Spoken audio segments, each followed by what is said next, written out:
This is Hidden Killers with Tony Brueski. Here now, Tony Brueski. The police interrogation of Wendy Adelson's ex-boyfriend, Dr. Jeffrey Lacoste, is what we're about to dive into here.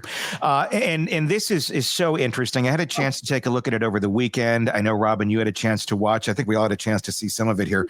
And this is from way back, I believe 2012, 13, 14, somewhere around there. This is shortly after the actual arrest and the charges against Sigfrido Garcia, Catherine McBonna, and I'm not sure if Charlie was arrested at this point in time or not.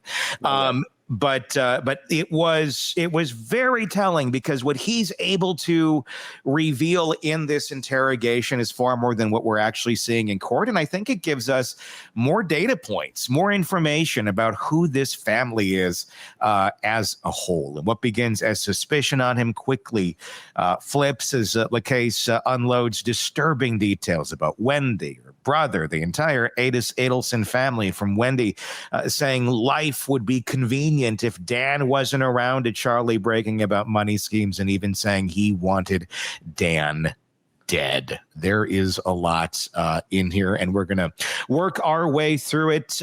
Let's start out with this. When detectives had pressed Lacoste on what he knew about the Adelsons, he recalled one conversation that really did haunt him a lot. He says Wendy confided that her brother Charlie had actually legitimately explored the idea of hiring someone to kill Dan. And I know we heard him say this on the stand the other day, but here's the very fresh way it came out the first time he was asked about it, answering not in a joking way, but in a very chillingly serious way. This is Lacoste explaining that disclosure.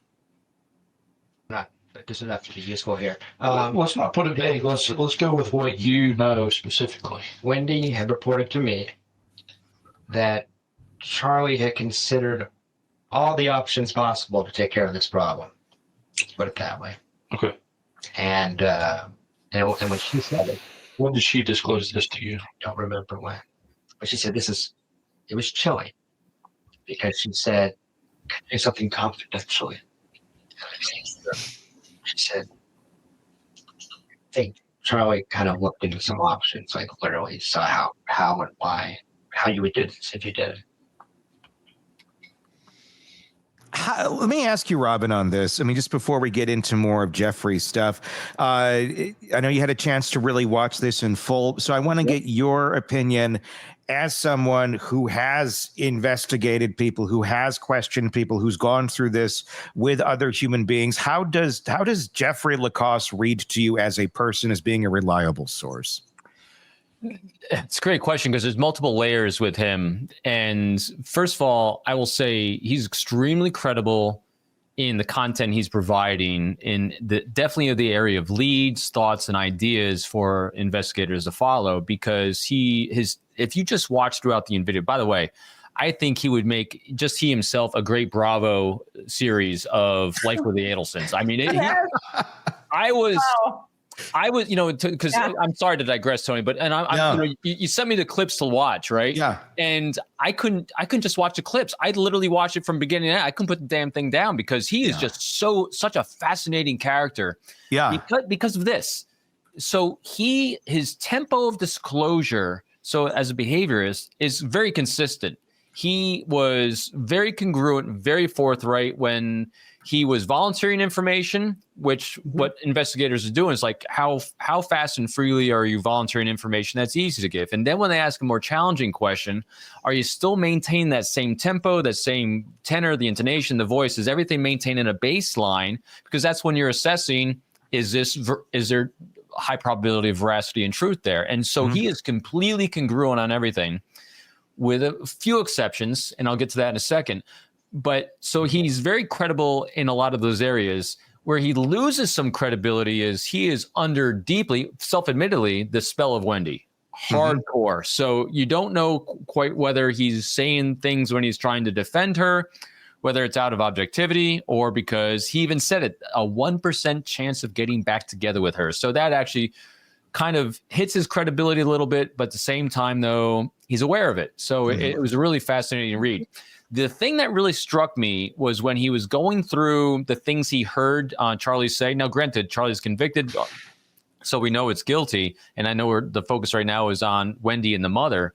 But what was interesting was he remembered, the first thing that struck me with him, he had such a memory for dates.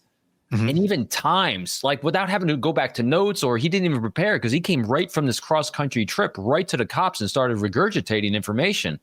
That was profound. And he even said, I have a really sharp memory for these types of things, except when he's asked, and you saw right there in the clip, do you remember exactly when this happened? And he didn't remember when that really profound thing was stated. So he was truthful in it, but it was just curious that he didn't remember that exact date. So those kind of things, it's a blip from he remembers dates of everyone except this one. So high levels of veracity with him. So he would be a lead generator. That's how I'd regard him. So if we put Jeff, Wendy, and who else on an island together, we can make the reality show. I say Bobby Brown. I say bring Bobby Brown back. He was great on the Whitney Houston show back in the day. The Being Bobby Brown, that was a good one.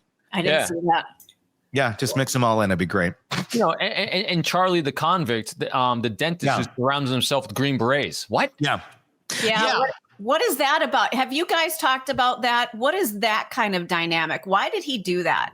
Yeah, and this is talked about in the greater context of the interview. If you watch it in whole, Charlie is always bragging about how he's friends with these green berets, and he tends to align himself with militant type individuals or people who have some sort of a military background. I don't know if it's give me some insight on that and why one is walking around bragging about this when you're a dentist. Right? I mean, the two don't go together, do they? No. It's just insecurities.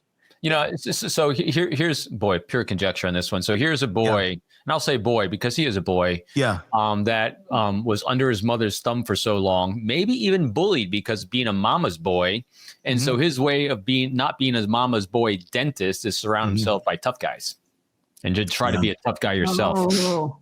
Want more on this case and others?